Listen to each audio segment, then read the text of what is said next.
video tehnilise teostuse taga on visualista Albert Kerstna isiksuses.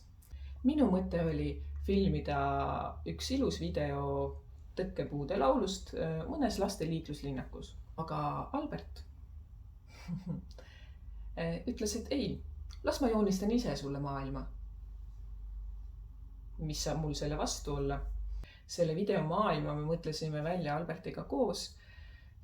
Mina visandasin sellise väga musta visandi ja Albert siis joonistas selle arvutisse, muutis selle 3D maailmaks, seda, mida on võimalik keerata, pöörata, mis nurga pealt tahad, animeeris selle nii, et seal asjad liiguvad, sõidavad, tõkkepuud tõusevad ja langevad.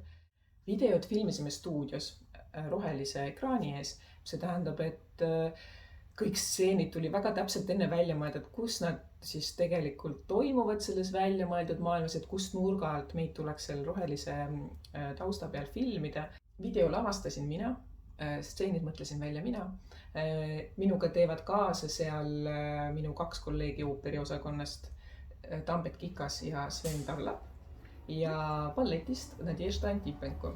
Ning Nadježda leidis ühe toreda poisi, kes ilusti tantsida oskab, Filipi, ja nemad tantsivad minu videos üldsegi kizombat ja salsat.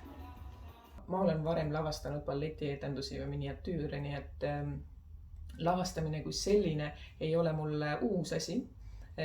Videosi ma tõepoolest ei ole enne ise teinud või režissööri rollis olnud enne kui nüüd minu eelmist muusikavideot Kiisu. Meil oli videod väga lõbus teha. Ma väga loodan, et teil on seda lõbus vaadata. Kui see ei ole aasta muusikavideo, siis ma ei tea, mis on. Aina sõidaks ma